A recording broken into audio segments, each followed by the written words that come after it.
Hello, my dear curious and studious students of surgery. Myself, Dr. Mahesh Chaudhary. I am warm welcoming you in my surgery lecture series. This surgery lecture series contains entire surgery with anesthesia, with radiology, with orthopedic. So stay tuned with us. Let's start our surgery lecture series. Welcome, my dear students, in my surgery lecture number 94, that is the diseases of the lymphatic system. In this lecture, we will see the acute lymphangitis, neoplasms of the lymphatics, malignant neoplasms, lymphangiosarcoma, lymphedema, disease of the lymph nodes, lymphatic leukemia, acute and chronic lymphadenitis, tuberculous lymphadenitis, neoplasm, that is the giant cell lymphoma, lymphosarcoma, reticulum cell sarcoma and Hodgkin's disease. All points are covered in this lecture. Now first we start with the disease of the lymphatic system, that is the lymphatics which commence blindly in the tissue spaces is the most tissue of the body and ultimately empty their content, that is the lymph in certain vein. Lymph nodes, the lymphatic system contains the lymph nodes, epithelial lymphoid tissues which are the collection of lymphoid tissue in the wall of the alimentary canal and in the spleen and the thymus. Now first entity is the acute lymphangitis. Lymphangitis is the inflammation of the peripheral lymphatics due to the coagulation of the lymph with the lymphatics, frequently caused by the hemolytic streptococci and staphylococcal infection. Infection spread through the lymphatics to the regional lymph nodes. Associated and enlarged and tender regional lymph nodes gradually convert into the abscess. Now here is the image showing the lymphatic systems of the body. Now the treatment of the acute lymphadenitis is first conservative limb elevation, local heat is lightly important, penicillin in antibiotic of choice, culture sensitivity test should be done. Chronic lymphadenitis, this condition almost always follows repeated attacks of the acute lymphadenitis. The clinical importance of this condition lies in the fact acquired lymphedema may be precipitated due to this condition. Now the neoplasms of the lymphatics, that is the developmental anomaly. First is the benign neoplasm and second is the malignant neoplasm. First benign neoplasms are, the site are axilla, cervical and groin where is the lymph nodes are there. Three types of usually seen of benign neoplasm, that is the simple and capillary lymphangioma, cavernous lymphangioma and cystic hygroma. Second is the malignant neoplasms, localized cluster of dilated lymph sacs in the skin and subcutaneous tissues which cannot connect into the normal lymph system grows into the lymphangioma and benign neoplasm of the lymphatics. There are three types. First is the simple and capillary lymphangioma, small blister, cavernous lymphangioma, that is from the lymphatic swelling, cystic hygroma, mostly common hygroma and benign neoplasms, large cyst contains fluid 75% in the neck. Now the treatment of these benign neoplasms are excision, antibiotic and dressing. Now the second is the malignant neoplasms. First is the lymphangiosarcoma. This is a rare malignant tumors of the lymphatics. It is occasionally seen in the long-standing cases of the primary and secondary lymphedema of the extremities, locally spread rapidly and metastasis widely, and treatment is ineffective. Tumors are uniformly fatal. Lymphedema, on an etiological basis, the lymphedema may be divided into two groups. One is the primary lymphedema and second is the secondary lymphedema. In the primary lymphedema, developmental error of the regional lymphatic system is there. Clinical subgroups are according to age, lymphedema congenita, lymphedema precox, that is in the adolescent age, lymphedema tarda, swelling after 35 years. This is the subgroups of the primary lymphedema. Second is the secondary lymphedema, follows involvement of the lymph channel or lymph nodes by surgical excision and by radiotherapy. Now, dear students, here is a picture of lymphangiosarcoma and second image is showing the lymphedema is clearly seen. The normal foot and the lymphedema is there. This is not a filariasis but the lymphedema is there of the foot and the upper arms.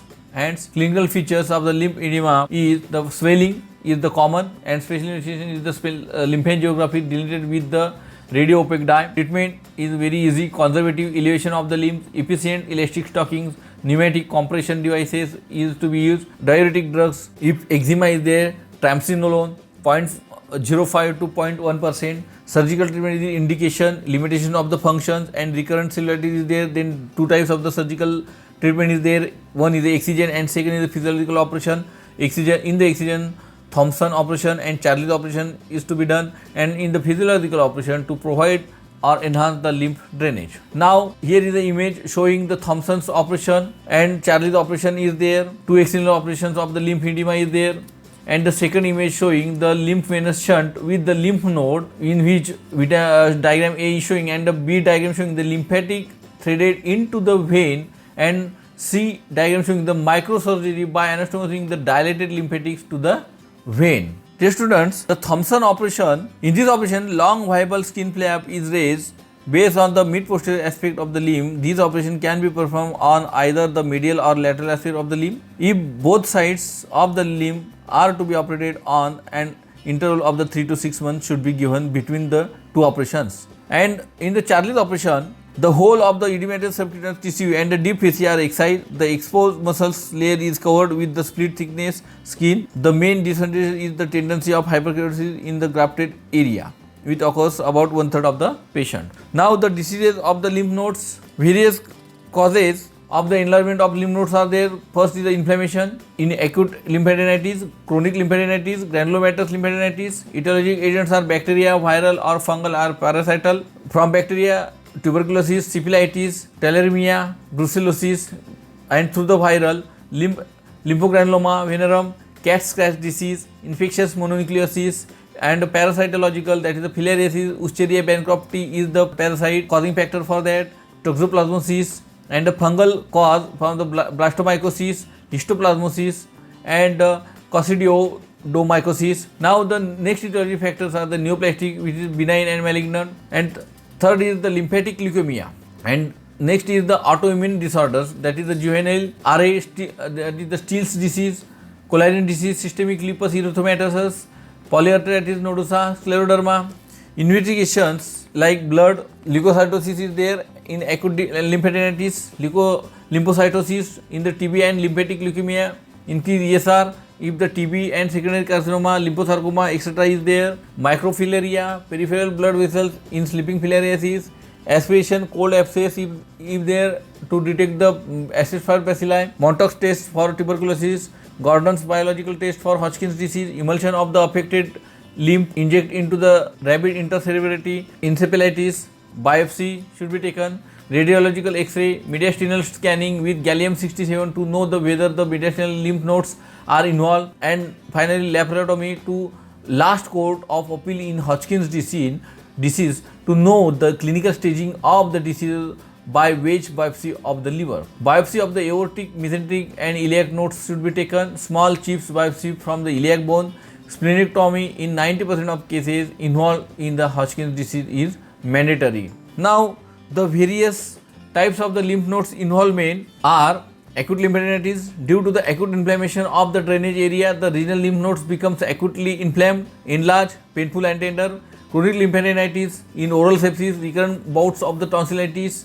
Tuberculous lymphadenitis, human tubercle bacilli enters the body through the tonsil and move to cervical lymph nodes. Incidence increase since BCG vaccination, cassation and necrosis. Dear students, here is the acute lymphadenitis. In the image you can clearly see, and this is the chronic lymphadenitis. Now the treatment is if the tuberculous lymphadenitis is there, then the antiviral drugs should be start. Injection streptomycin 0.5 to 1 gram intramuscular daily.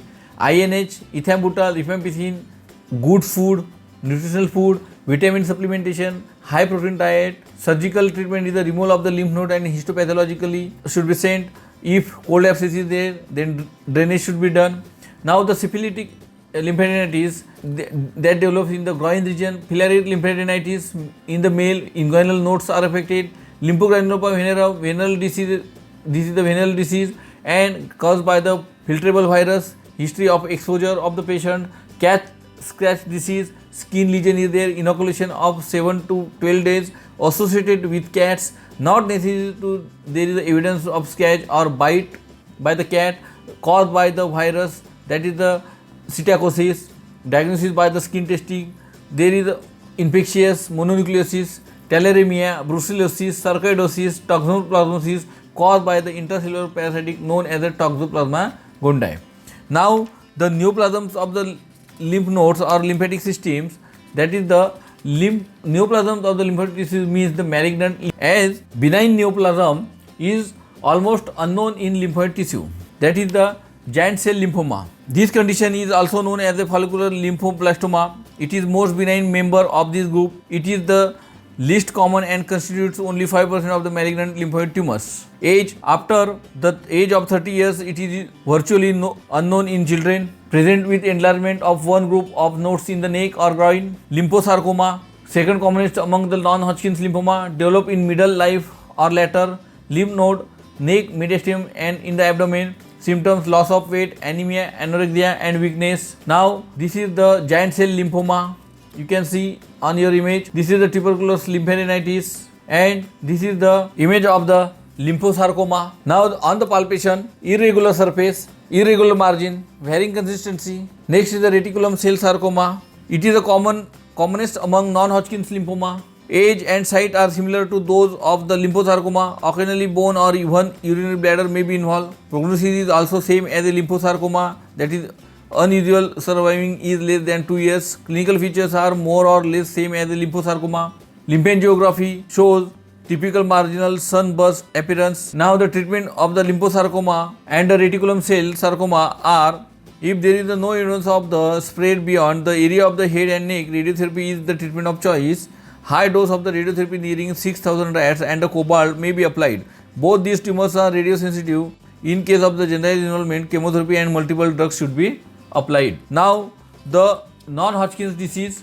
Age: the onset of this disease is about a decade earlier than lymphosarcoma and reticulosarcoma. The incidence increase in the late 20s, but it is not unknown in children. Say the disease is slightly more common in the men than the women. Now the symptoms. The symptoms are more local than the constitutional except in the acute cases. Painless and progressive enlargement of the lymph nodes, first detected in the cervical group of the one side. Retroperitoneal lymph nodes are involved but require lymphangiography or CT scan. And second is the constitutional symptoms, that is the group B, which is such as the fever, night sweat, weight loss and pruritus, usually indicate widespread involvement of the poor prognosis. They are appear simultaneously with lymph nodes enlargement and may precede that. A typical fever pattern in the high temperature with rigors occurring in periodic fashion. Pain in bone and pain in abdomen. Root pain, that is the paraplegia. Large masses in the abdomen, pressure to inferior vena cava and edema on both legs. This image showing the Hodgkin's lymphoma. Now the local examination. Site: any group of the cervical nodes may be affected, including those in the posterior triangle. Temperature and tenderness. The enlarged lymph nodes are neither warm nor tender. Size, shape and surface. Hodgkin's lymph nodes are ovoid, smooth and discrete. The nodes show little tendency towards the matting or softening. Consistency: the lymph nodes feel elastic and rubbery in consistency. Mobility: these nodes can be moved from side to side. Through their mobility is rather restricted due to the tethering and neighboring structures. Now the general examinations. Other group of the lymph nodes may be enlarged. Splenic enlargement is significant findings of this disease. Hepatomegaly is found in about 50% of cases. Progressive anemia is more or less constant and may be due to the splenomegaly. Sometimes jaundice is seen due to the excessive hemolysis of the red cells or involvement of the liver. Now the investigations.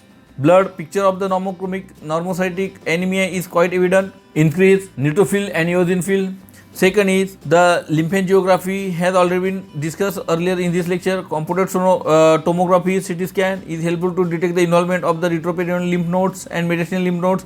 Chest X-ray also shows mediastinal lymph nodes enlargement. Liver and spleen scan indicate involvement of these organs or not. Bone scan is of value in determining bone involvement.